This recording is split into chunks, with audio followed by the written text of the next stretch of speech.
Good morning, students. Myself, Dr. Harshita Rathod, assistant professor psychology. हम लोग अभी जो टॉपिक लेने वाले हैं उसके बारे में हम पहले डिस्कस कर चुके हैं। सेल्फ कंट्रोल और सेल्फ रेगुलेशन, आत्मनियमन और आत्मनियंत्रण की हम डेफिनेशन पढ़ चुके हैं। कौन कौन से कंपोनेंट्स होते हैं जो आत्मनियमन और आत्मनियंत्रण में आवश्यक है। उसी टॉपिक को आगे बढ़ाते हुए आज हम बात करेंगे आत्मनियमन की सफलता के लिए योजना, यानी planning for self regulation for success. Actually self regulation का जो सफलता है यानी आत्मनियमन की सफलता है वो किन चीज़ों पे डिपेंड करती है। आप आत्मनियंत्रण सफलतापूर्वक कर पाएंगे नहीं कर पाएंगे, आप अपने व्यवहारों का नियमन और नियंत्रण सफलतापूर्वक कर पाएंगे या नहीं कर पाएंगे। ये जो है ये काफ़ी कुछ प्लानिंग पे निर्भर करता है, यानी कि आप कितनी अच्छी प्लानिंग करते हैं किसी भी लक्ष्य को प्राप्त करने के लिए। इसको हम इस तरीके से समझ सकते हैं जो कि गोल्डविजर ने समझाई 1999 में। उन्होंने बताया कि जब भी हम व्यक्ति किसी लक्ष्य को प्राप्त करना चाहता है तो लक्ष्य की तरफ बढ़ने के लिए वो दो चीज़ें रखता है। एक तो लक्ष्य प्राप्ति की इच्छा और दूसरा है उसके क्रियान्वयन की इच्छा। देखिए, लक्ष्य प्राप्ति की इच्छा का मतलब है गोल इंटेंशन। आप किसी भी स्थिति में, परिस्थिति में, अपने जीवन के किसी भी मोड़ पे आप लाइफ में कोई एक लक्ष्य बनाते हैं और आप इंटेंशनली उस लक्ष्य को प्राप्त करने की इच्छा रखते हैं, ये एक बात है। और उस लक्ष्य को प्राप्त करने के लिए आप कितने सीरियस हैं ये डिपेंड करता है कि आप उस लक्ष्य को प्राप्त करने के लिए न केवल इच्छा रखें बल्कि उस तक पहुंचने के लिए प्लानिंग भी करें, जिसे कहा गया है क्रियान्वयन की इच्छा, यानी कि इम्प्लीमेंटेशन ऑफ इंटेंशंस, यानी आपके जो गोल है, जो लक्ष्य है, उनका इम्प्लीमेंटेशन हो। और ये किसके थ्रू होगा? प्लानिंग के थ्रू। तो दो चीज़ें बहुत ज़रूरी है जब भी आप लाइफ में और हमने जहाँ बात की स्टार्टिंग में कि व्यक्ति का एक रियल सेल्फ होता है और एक आइडियल सेल्फ होता है, यानी कि जहाँ उसके कुछ लक्ष्य होते हैं। तो रियल सेल्फ से आइडियल सेल्फ यानी कि आदर्श सेल्फ तक जाने के लिए वो क्या करता है? वो सेल्फ रेगुलेशन, सेल्फ कंट्रोल करता है, अपने व्यवहार को नियमित नियंत्रित करता है और उस लक्ष्य को प्राप्त करने का प्रयास करता है। तो यहाँ पे दो चीज़ें इन्होंने इम्पॉर्टेंट बताई है गोल्डविट्ज़र ने, कि सबसे इम्पॉर्टेंट है व्यक्ति न केवल लक्ष्य के लिए कोई इच्छा रखे, यानी किसी चीज़ का वो लक्ष्य अपने दिमाग में रखे और उसके प्राप्ति की इच्छा रखे, बल्कि उसके क्रियान्वयन की भी इच्छा रखे, यानी उसको इम्प्लीमेंट करने की भी इच्छा हो। और ये देखा गया है, आप लोग भी इसे समझ सकते हो कि अगर आप सिर्फ कोई उद्देश्य या कोई गोल लेकर चलो लेकिन उसके प्रति कोई आपकी प्लानिंग नहीं हो, कोई स्ट्रैटेजी नहीं हो, कुछ उसे कैसे प्राप्त करना है ये आपको अगर नहीं पता है, तो नेचुरल है कि आप वो लक्ष्य को प्राप्त करने में सफलता बहुत मुश्किल से ही प्राप्त कर पाओगे, या तुक्के में एक आधा कोई व्यक्ति उसे प्राप्त कर भी ले। लेकिन सबसे इम्पॉर्टेंट है, यदि कोई व्यक्ति कोई लक्ष्य लेकर चल रहा है तो उसमें लक्ष्य के लिए उसे प्लानिंग भी करनी पड़ेगी और वो प्लानिंग ही बेसिकली उसके सेल्फ कंट्रोल और सेल्फ नियमन को दर्शाती है। तो अब हम इसमें बात करेंगे कि योजना का कितना महत्व है। देखिए, इसमें बताया गया है कि क्रियान्वयन किसी भी चीज़ के लिए सिर्फ गोल की इच्छा कर लेने मात्र से गोल या लक्ष्य प्राप्त नहीं हो जाता। उसके क्रियान्वयन की इच्छा जो है, यानी इम्प्लीमेंटेशन करने की जो इच्छा है, वो बहुत स्ट्रांग होनी चाहिए, तभी आप आगे उस लक्ष्य को प्राप्त कर सकते हो। तो क्रियान्वयन की योजना क्यों महत्वपूर्ण होती है, या योजना बनाना क्यों अपने आप में महत्वपूर्ण है? प्लानिंग मेक्स अ डिफरेंस, यानी किस तरीके से योजना जो है, क्रियान्वयन करने की जो योजना है वो किस तरीके से आप में एक डिफरेंस ला सकती है, ये आप देख सकते हैं सक्सेसफुल और अनसक्सेसफुल लोगों में। इच्छा हर एक व्यक्ति की होती है, आज हर कोई चाहता है कि सब हम बिलियनर बन जाएं, मिलियनर बन जाएं, हम अंबानी, टाटा, बिरला बन जाएं, लेकिन उसके लिए कौन लोग किस तरीके से प्लानिंग करके चलेंगे वही सफलता प्राप्त कर सकते हैं। सिर्फ डिज़ायर रख लेना अपने आप में सफिशिएंट नहीं है। आप में से काफ़ी लोग जो भी हायर एजुकेशन कर लेना चाह रहे हैं, नेचुरली उनका एक एम होगा कि हम बहुत अच्छे मार्क्स से पास हों, आगे चल के हम कॉम्पिटिशन फाइट करें, हम उसमें सफलता प्राप्त करें। लेकिन उनमें से वही लोग सफलता प्राप्त कर पाएंगे जो इस लक्ष्य को प्रॉपर एग्जीक्यूट करेंगे, प्रॉपर प्लानिंग के साथ एग्जीक्यूट करेंगे। जिनकी कोई प्लानिंग होगी वही अपनी, और जो अपनी प्लानिंग को प्रॉपर वे में चला पाएंगे लास्ट तक, वही सफलता प्राप्त कर सकते हैं। तो गोल्डविजर और ब्रांड स्टेट ने अपने शोध में भी ये चीज़ें दिखाई। उन्होंने कई तरीके के जो कॉलेज स्टूडेंट्स थे उनके ऊपर शोध किए, उन्हें शीतकालीन अवकाश के दौरान कुछ प्रोजेक्ट्स वगैरह दिए और उन प्रोजेक्ट्स को देखा गया कि वो बच्चे किस तरीके से पूरा करते हैं। कुछ ऐसा था कि कुछ बच्चों से पहले मांगा गया कि आप इस प्रोजेक्ट को पूरा करने के लिए क्या-क्या प्लान करेंगे, किस तरीके से आप इसको पूरा करेंगे। तो कुछ बच्चों से को प्लानिंग के साथ करवाया गया और कुछ बच्चों को छोड़ दिया कि वो अपने आप ही पूरा कर लें, चाहे प्लानिंग हो ना हो। तो ऐसे में इन्होंने पाया कि जो बच्चे प्लानिंग के साथ आगे बढ़े, उनमें से लगभग 75 टू 80% लोग गोल अचीव कर पाए और जिन्होंने विदाउट प्लानिंग जो कर रहे थे उसमें से मात्र 30-35 के आसपास ही लोग सफलता प्राप्त कर पाए। तो इसमें उन्होंने इसके अलावा एक और चीज़ उन्होंने अपने इसमें एक्सपेरिमेंट में देखी कि कठिन जो परियोजनाएं हैं, यानी कि जो उद्देश्य बहुत कठिन होते हैं, टफ है, उन लक्ष्यों की प्राप्ति में क्रियान्वयन की इच्छा होना सफलता का परिचायक है। यानी कि यदि कठिन लक्ष्यों के लिए आप विथ प्लानिंग चलेंगे तो वो उसमें आपको सफलता अधिक देते हैं। हालांकि जो कठिन परियोजनाएं नहीं है, यानी कि जो सरल इजी टास्क थे, उनमें प्लानिंग का इतना मेजर रोल नहीं है। प्लानिंग का कि सक्सेस मिलेगी नहीं मिलेगी, क्योंकि जब टफ कार्य नहीं होता है तो नेचुरल है, कई बार विदाउट प्लानिंग भी आसानी से लक्ष्य प्राप्त हो जाता है। लेकिन टफ कामों के लिए प्लानिंग इज़ मस्ट। तो ये चीज़ भी उन्होंने अपने उसमें शोध में पाई। इसके अलावा गोल्डविजर और ब्रांड स्टेटर ने कुछ और बच्चों पे भी इस पे कार्य किया और उन्होंने पाया कि कठिन लक्ष्यों के क्रियान्वयन में जब विशेष योजना को लेकर व्यक्ति चलता है तो उसके कई उपयोगिताएं होती है, उससे उसे कई तरीके के फायदे मिलते हैं। और जनरली उन्होंने ये देखा कि जिन व्यक्तियों में कौशल या किसी भी कार्य को मैनेज करने का जो स्किल है वो यदि निम्न स्तर का है, आपने देखे होंगे कई लोग अपनी कुछ शारीरिक परेशानियां या कुछ मानसिक परेशानियां या कुछ एटमॉस्फेरिक जो प्रॉब्लम्स होती है उनके चलते प्रॉपर अपनी स्किल को दिखा नहीं पाते या प्रॉपर टाइम मैनेज वगैरह नहीं कर पाते। तो ऐसे व्यक्तियों को यदि एक प्लानिंग के साथ कोई कार्य दिया जाए कि आपको पहले ये टास्क इस तरीके से करना है, इतना काम पूरा करना है, फिर इतना करना है, फिर इतना करना है। प्लानिंग का मतलब आप समझ रहे होंगे मेरे ख्याल से कि प्लानिंग का मतलब है अपनी टास्क का जो मेन गोल है उसको छोटे छोटे गोल्स में बांटना और उनके लिए स्ट्रेटेजी बनाना कि हम पहले, जैसे आपका 9 यूनिट का अगर आपके पूरा कोर्स है तो आप उसको डिवाइड करेंगे कि एक महीने में मैं सपोज़ 3 यूनिट करूँगी और एक महीने में 3 यूनिट का मतलब है कि 10 दिन में 1 यूनिट करनी है विथ रिवीजन।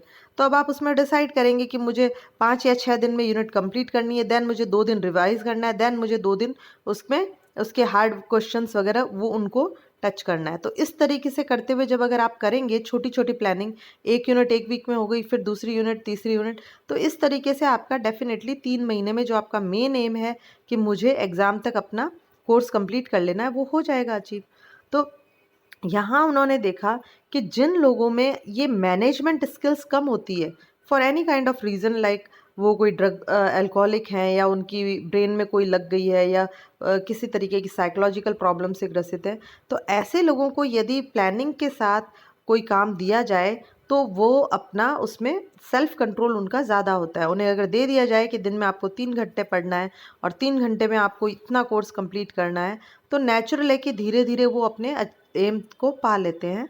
तो ये बहुत इम्पॉर्टेंट उन्होंने ब्रांड स्ट्रेट और गोल्डविजर ने अपनी रिसर्च में ये चीज़ पाई। इसके अलावा ये बताते हैं कि योजना क्यों सहायक होती है, वाई प्लानिंग हेल्प्स। प्लानिंग करने से क्या फ़ायदा मिलता है, किसी भी चीज़ में जब हम प्लानिंग करते हैं, स्ट्रेटेजी बनाते हैं, तो उससे क्या फ़ायदा होता है कि हम सफलता प्राप्त करते हैं। तो ये देखा गया है, आप भी देखेंगे कि हर एक की लाइफ आजकल बहुत ही बिजी है, हर कोई अपने अपने कामों में व्यस्त है। ऐसे में जब आप अपने रूटीन के कामों में ही इतने बिजी हैं, आप लाइफ गोल्स कैसे अचीव कर पाएंगे, उनके लिए कब टाइम निकाल पाएंगे। तो ऐसे में बहुत ज़रूरी है एक सिस्टमेटिक, एक प्लानिंग के साथ चलना।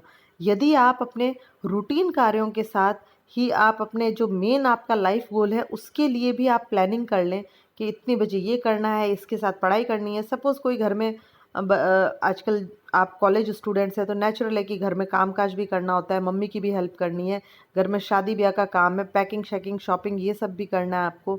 और भी कई तरीके की चीज़ें आपको अपने सेल्फ इम्प्रूवमेंट के लिए भी आप कुछ कर रहे हैं।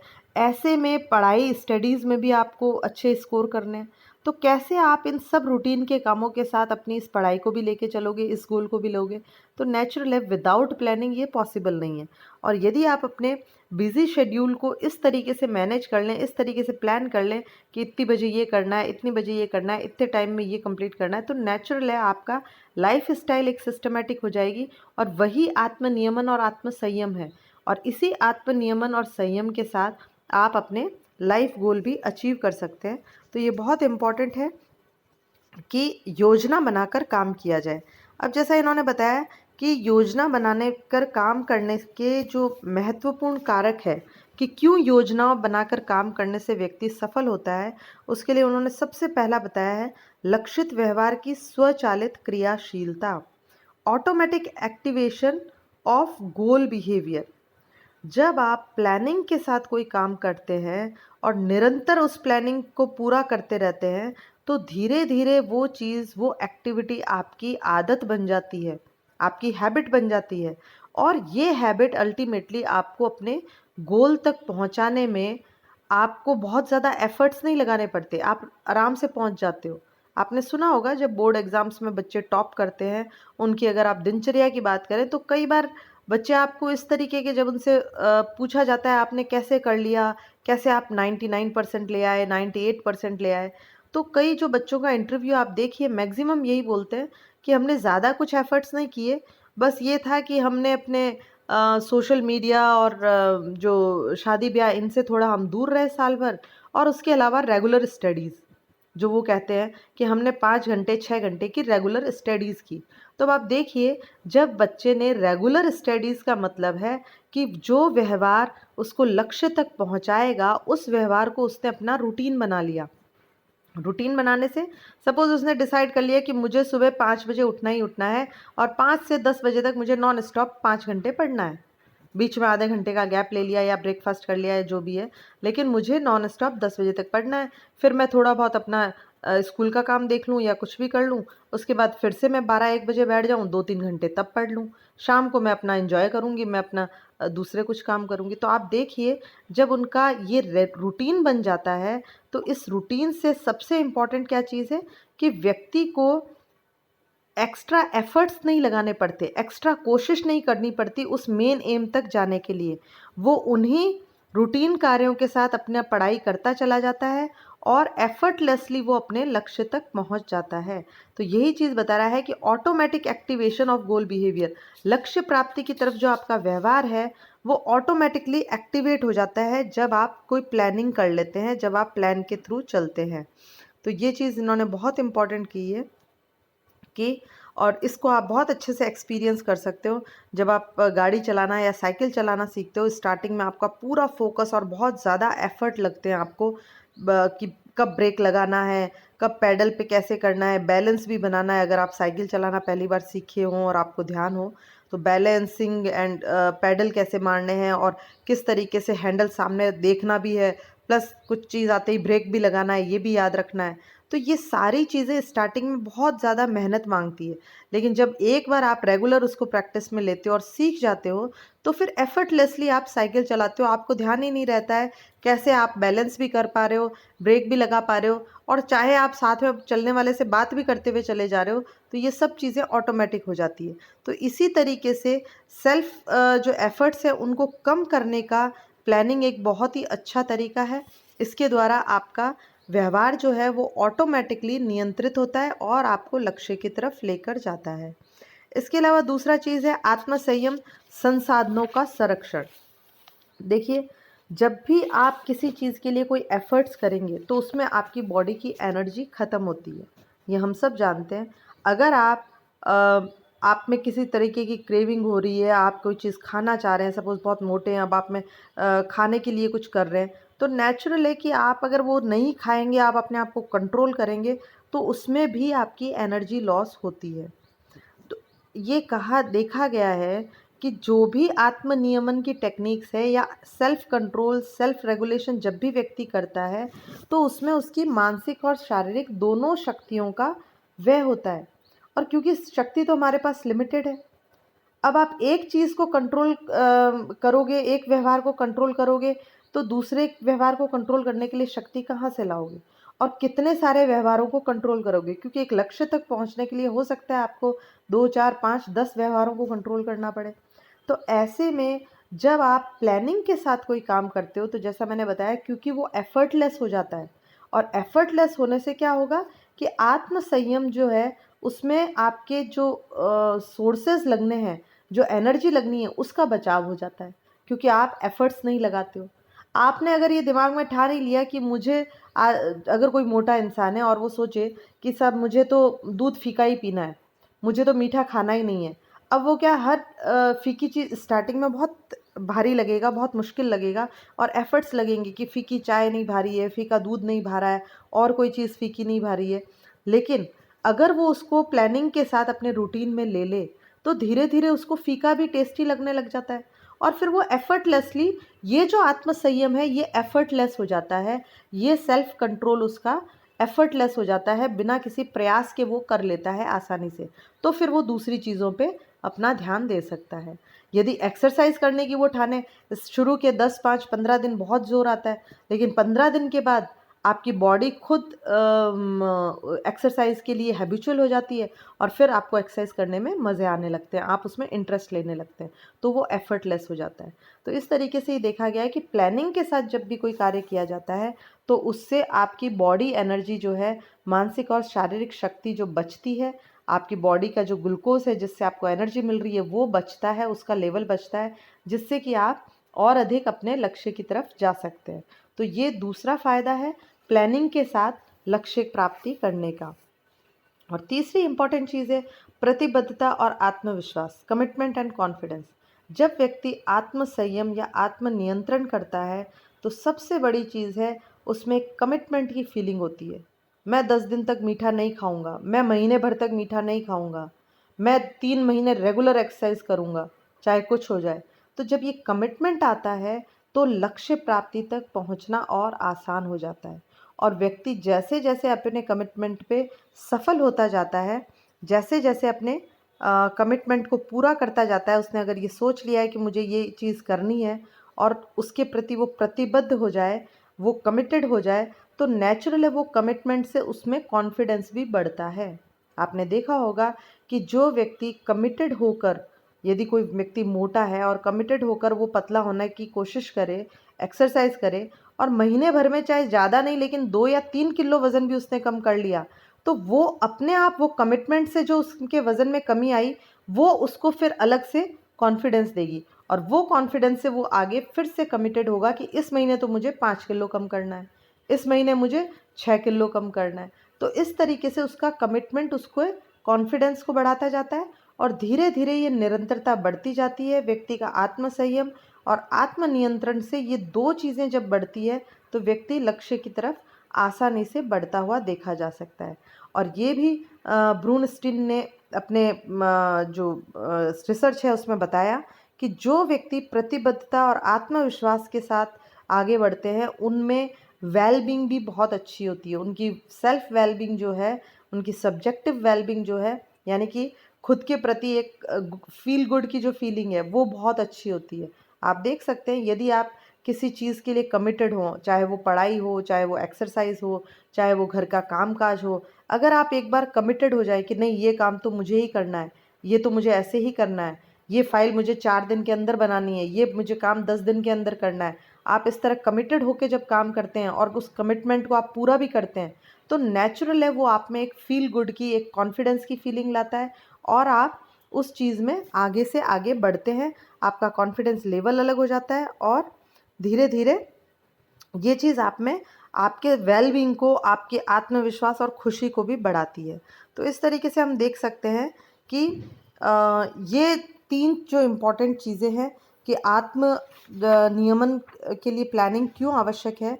क्योंकि प्लानिंग के द्वारा एक तो आपका व्यवहार ऑटोमेटिक हो जाता है, एफर्टलेस हो जाता है। दूसरा, इसमें जो एफर्ट्स में जो आपकी एनर्जी लॉस हो रहा है वो ख़त्म हो जाता है, वो कम हो जाता है, एक तरीके से एनर्जी कम कंज्यूम होती है। और तीसरा है, व्यक्ति में प्रतिबद्धता और आत्मविश्वास बढ़ता है, जिससे कि उसकी वेलबींग भी बढ़ती है और लक्ष्य की तरफ वो आसानी से बढ़ सकता है। तो ये तीनों जो चीज़ें हैं प्लानिंग में बहुत हद तक काम करती है और जिससे व्यक्ति आसानी से आत्मनियमित और आत्मनियंत्रित हो जाता है। तो इसके बाद हम आगे बात करेंगे दूसरे टॉपिक की। Thank you.